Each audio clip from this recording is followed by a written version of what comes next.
nggak berasa sekarang tuh udah bulan Maret. Berarti sebentar lagi kita semua itu akan nyoblos. Kita semua punya haknya untuk nyoblos. Tapi gue mau curhat dulu nih. Misalnya ya, gue keluar rumah bentar-bentar udah ngeliat spanduk, ada baliho. Terus misalnya gue mau nongkrong sama teman-teman gue yang diomongin debat presiden. Apalagi di sosial media udah kayak perang antara kubu A dan kubu B. Nah, kebetulan gue lagi di gedung KPU. Siapa tahu ada orang yang bisa gue tanya-tanya tentang pemilu itu sendiri. Seperti cara daftar untuk menjadi daftar pemilih tetap tuh gimana sih? Atau mungkin gimana sih caranya KPU itu menyikapi hoax dan segala macam? You're in the right place because I'm Fathia Izati and this is Suara Millennials by IDN Times.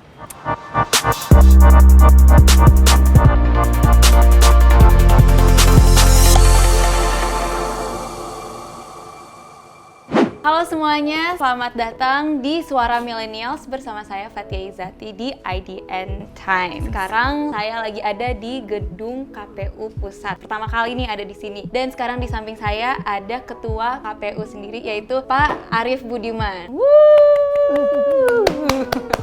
Oke, Pak.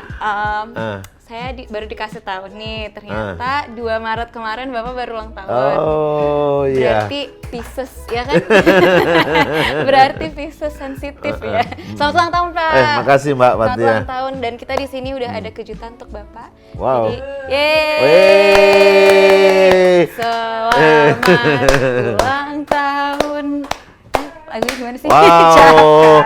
Surprise me. Surprise. Bismillahirrahmanirrahim. Mudah-mudahan pemilu 2019 luber dan jurdil. Oke. Amin. Yeay. Oke, Bapak baru 45 tahun, masih muda banget ya. Masih kayak anak millennials gitu. Apalagi gayanya sekarang udah pakai jeans dan sneakers. Oke. Oh gitu. Karena tiap hari saya lebih senang pakai sepatu kets. Biar cepet aja saya pindah dari satu ruangan ke ruangan yang lain, naik turun tangga. Kalau pakai sepatu formal agak kurang nyaman. Anyways, oke, Pak Arief, saya baru pertama kali milih itu ya 5 tahun lalu. 2014 berarti. 2014. Oke. Tapi bagi voter pemula itu caranya gimana sih Pak sebenarnya? Step paling basicnya awalnya tuh harus ngapain? Pertama, coba lihat diri Anda dulu. Lihat diri Anda dulu. Gimana? Saya sudah 17 tahun nggak ya? Oke. Oh, sudah. Saya 17. Berarti Anda sudah boleh memilih. Oke. Atau belum 17 tahun tapi sudah menikah. Iya, itu iya, boleh iya. juga Karena gitu. ada di undang-undang Dan seperti itu. yang penting Anda tidak sedang dicabut hak memilih. Dicabut hak memilih itu Oleh karena pengadilan, misalnya pengadilan bikin putusan, Anda tidak boleh begini, dihukum sekian dan dicabut hak memilihnya, itu nggak boleh. Iya. Gitu ya. Kalau sudah yakin bahwa Anda memenuhi syarat sebagai pemilih, sekarang cek di infopemilu.kpu.go.id. infopemilu.kpu.go.id. Oke, mungkin bisa ditulis di sini. Itu kalau di web kita. Kalau anak-anak muda susah masuk ke web kita, susah bawa laptop, gampang. Gimana? Asal Anda punya handphone. Oke. Handphonenya ada paket internetnya. Iya. Nah, Pasti ada. ada aplikasi. Pasti ada. KPU aplikasi. sudah menyediakan mobile application-nya. Oke. KPU RI Pemilu 2019. Jangan lupa, Pemilu 2019 Anda akan menggunakan hak pilih untuk memilih pemimpin kita di 5 lembaga. Pertama, DPRD Kabupaten Kota. Kedua, DPRD Provinsi. Ketiga, DPR RI. Keempat, DPD RI. Kelima, Pemilu Presiden dan Wakil Presiden. Oke. Biar apa sih Pak sebenarnya? Dijadiin Ya, satu. biar nggak berkali-kali. Enggak kan Pertama, nanti liburannya cuma sekali jadinya cuma 17 April. makanya biar nggak banyak libur kamu Iya. tuh.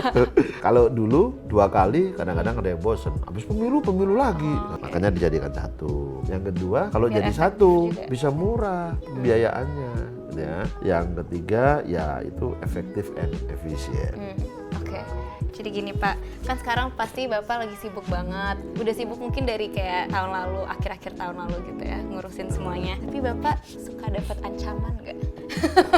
Dan ancamannya paling mengerikan tuh kayak gimana? Kita pengen tahu Pak. Ancaman tuh seperti apa? Ada macam-macam gitu ya. Yang paling kayak wow. Tapi saya tidak pernah Beneran. merasa bahwa itu ancaman yang serius. Karena saya selalu percaya bangsa ini orangnya baik-baik kok. Cuma kadang-kadang ada kecewa, ada marah gitu ya. Lalu nulis, Arief Budiman keturunan ini. Wah, saya lihat Oh, itu Pak. terus Itu rada kocak sih, tapi kan nggak masuk akal.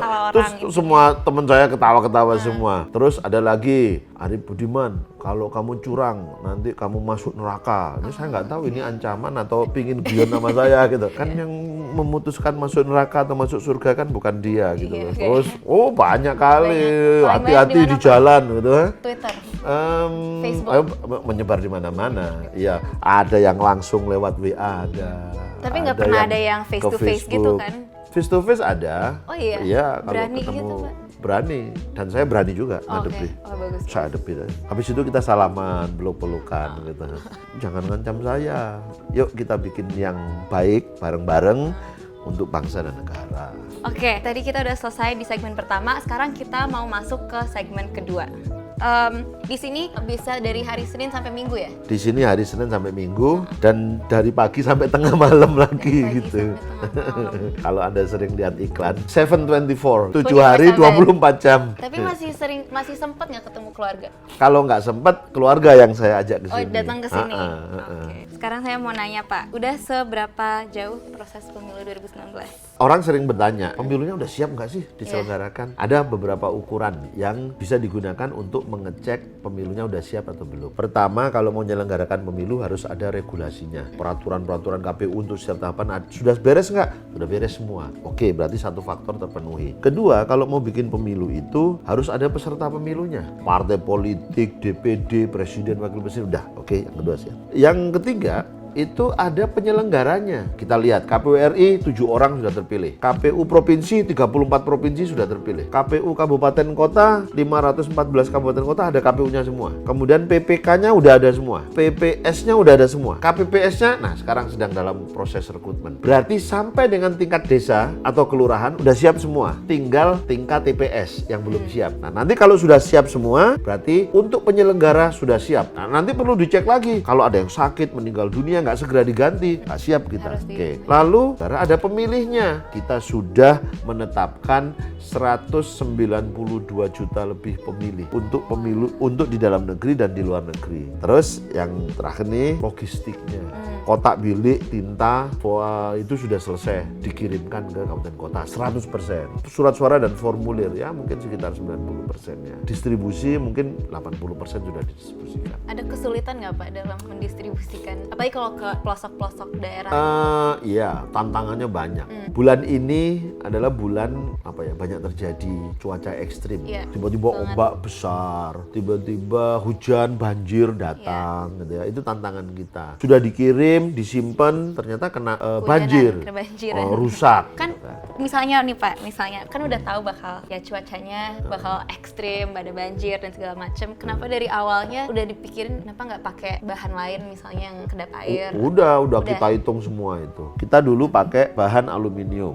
Terus undang-undang mengatakan kotak suara transparan. Transparan itu maksudnya terlihat dari luar sampai ke dalam isinya. Berarti kotak suara aluminium yang dulu kita punya itu kan tertutup semua. Itu sudah nggak bisa dipakai. Waktu itu ada ide gimana kalau kotaknya dilubangin aja. Nggak mungkin, biayanya jauh lebih besar. Jumlah kotaknya juga sudah tidak utuh 100%. Nggak mungkin. Kita hitung sekarang. Aluminium bahannya sekian, plastik bahannya sekian, harganya sekian, macam-macam. Kemudian karton. Ternyata yang paling murah karton. Kalau kita pakai bahan aluminium, KPU harus menyimpan dia sebagai aset. Karena ada dalam undang-undang tentang barang milik negara, kalau bahan itu mengandung unsur logam, maka dia harus jadi aset. Nah, kalau disimpan berarti KPU harus punya tempat penyimpanan, sewa gudang, macam-macam. Produksinya mahal, distribusinya juga mahal, penyimpanannya juga mahal. Kalau plastik harganya masih mahal. Kemudian produksinya nggak bisa cepat, terlalu beresiko. Terus harus disimpan. Terus gimana akhirnya? Kalau gitu kita pakai karton kedap air. Ini apa nggak beresiko? Kita sudah punya pengalaman empiris. Sudah pernah kita gunakan di 4 pemilu. Dan di 4 pemilu ini nggak ada problem. Berarti bisa dipakai ini. Harganya murah, tidak perlu nyimpan lagi. Karena dia didesain sekali pakai. Masalah daftar pemilih tetap sering bermasalah. Ada yang double, ada yang nggak terdata.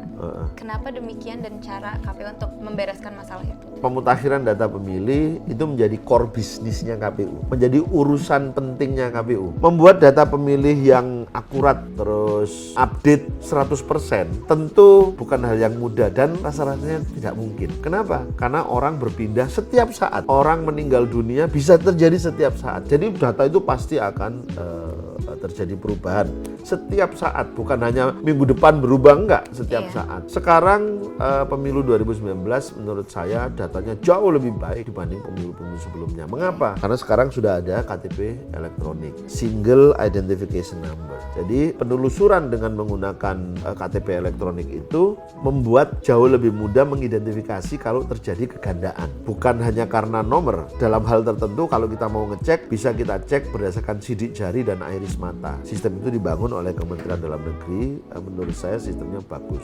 Kegandaan-kegandaan, kemudian problem-problem pemilih yang tidak akurat lagi, itu sudah kita selesaikan semua. Kita lakukan pengecekan mulai tingkat kabupaten kota. Jadi kalau di tingkat kabupaten kota ngecek antar kecamatan. Kemudian di tingkat provinsi itu ngecek antar kabupaten. Kemudian di tingkat pusat ngecek antar kecamatan, antar kabupaten, antar provinsi. Itu bisa kita cek semua dan kegandaan itu sudah kita bersihkan. Bahwa masih terdapat satu dua yang mungkin luput untuk kita cek. Saya pikir ada prinsip berikutnya yang diatur dalam undang-undang. Apa itu? KPU memastikan bahwa satu orang pemilih hanya boleh menggunakan satu kali haknya. Loh, bagaimana cara ngontrolnya? Pertama, orang yang bisa menggunakan hak pilih harus ada dalam DPT. Yang kedua, setelah ada dalam DPT, kita pastikan dia menerima surat pemberitahuan atau formulir C6. Kemudian ketika dia menggunakan hak pilih, dia juga dicek oleh petugas. Ada saksi, ada pengawas di situ. Kemudian ketika dia sudah menggunakan hak pilih, jarinya juga dimasukkan di dalam tinta.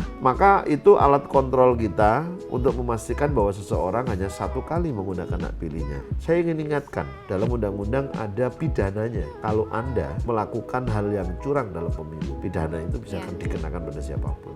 Apa yang menjadi ancaman terbesar pemilu? Apakah misalnya hoax atau ya misalnya tadi pemilihan yang daftar pemilih tetap yang ganda? Ya, sebetulnya banyak faktor ya bisa menjadi ancaman kita. Misalnya penyelenggara pemilu yang tidak netral, penyelenggara pemilu yang tidak independen, itu bisa mengganggu. Kemudian peserta pemilu yang punya niat tidak baik misalnya untuk mengganggu jalannya pemilu. Kemudian pemilih yang menggunakan hak pilihnya tidak berdasarkan pilihan baiknya, tapi berdasarkan money politicsnya. Itu menjadi ancaman besar bagi kita itu sebetulnya. Kemudian ya teknis penyelenggaraan ya, misalnya ada cuaca, tiba-tiba di sebuah tempat terjadi gempa bumi, tiba-tiba terjadi banjir, bencana alam lain gitu ya. Saya pikir itu menjadi ancaman dan tantangan kita. Termasuk konflik pasca pemilu. Saya ingin semua orang punya integritas yang cukup dalam proses berpemilu. Penyelenggaranya punya integritas, peserta pemilunya punya integritas, pemilihnya juga punya integritas. Nah, kalau semua melihat bahwa pemilu itu penting dan harus menyelenggarakan pemilu dengan baik, berpartisipasi dengan baik, ya insya Allah semua ancaman itu bisa diatasi. Oke, saya sebenarnya suka ngikutin debatnya juga, terus suka ngikutin ya media sosial lain, Twitter dan segala macam. Pertanyaannya adalah kenapa masyarakat cenderung menggunakan agama sebagai dasar atau basis memilih presiden? Menurut Bapak? Sebetulnya pertanyaan itu lebih cocok itu ditanyakan kepada peserta pemilu. Betul.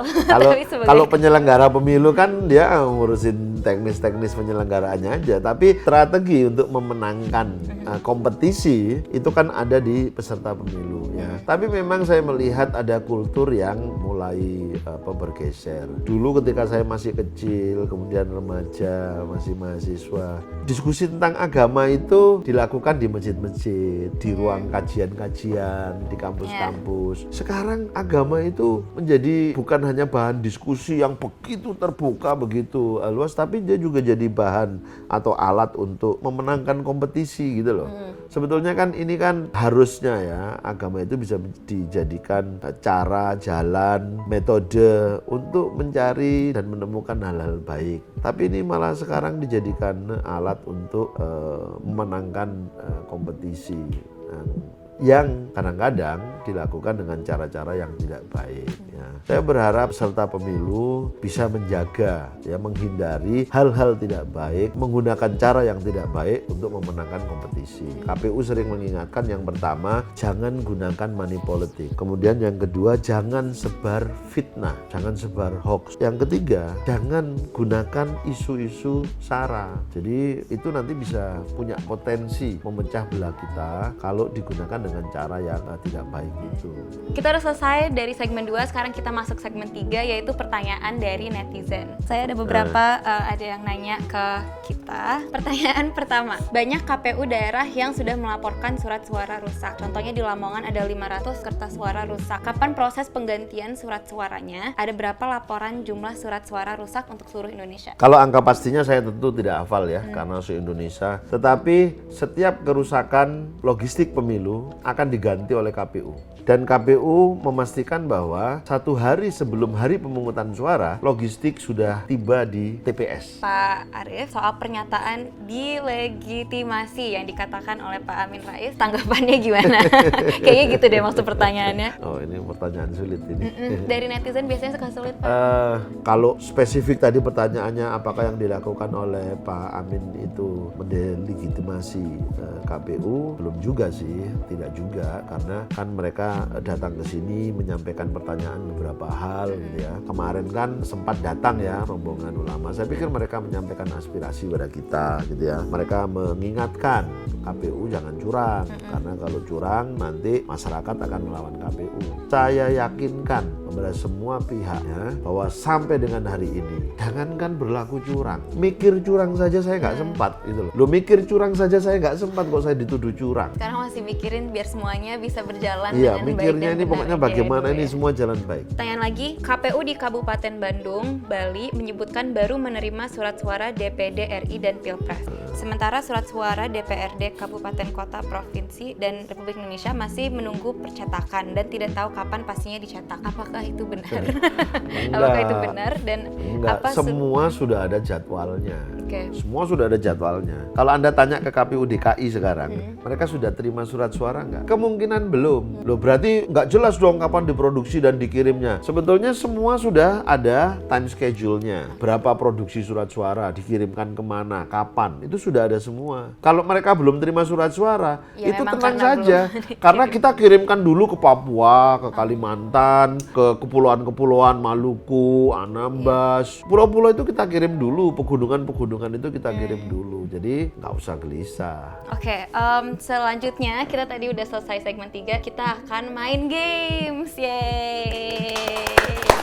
Jadi games ini, sebelum main game sebenarnya saya dari tadi ngeliatin ini, Pak. Itu permen apa sih, Pak? Permen pemilu. Permen pemilu, PP. Pemilih berdaulat negara kuat. Mungkin bisa di zoom. Keren banget, ini apaan isinya? Mint gitu ya, Pak. Oke, sekarang kita mau main tebak gambar. Cluenya ya, ini cluenya awalnya. Bergerak di pengawasan pemilu sejak 2008. Kayaknya Pak Abhan deh. Iya, betul. Yeay. Yeay, Bapak dapat permen. Terima kasih. Oke, kedua ya, Pak ya. Eh, Mungkin mau guess dulu. Saya kenal baik deh kayaknya. Oke. Sekretaris Pimpinan Wilayah Nahdlatul Ulama. Iya, kolega baik saya, almarhum Husni Kamil Manik. Oke, betul sekali. Aduh, terakhir nih. Aduh, kelihatan gak jawabannya tadi nggak kan? I can see. You can see? Do you wanna take a guess? She's my colleague. Oke, and her name is? Ini Ketua KPU Kota Medan periode 2009 sampai 2013. Ibu Evi Novida Ginting. Yeay. Wah, oke, kelihatan juga. Yeay. Oke, terima kasih banyak Bapak waktunya makasih. udah ganggu. Yuk. Oke guys, and that's it. Kita udah ngobrol-ngobrol sama Pak Arief. Thank you for watching. Don't forget to like, comment, and subscribe. I will see you in the next Suara Millennials. And yeah, bye.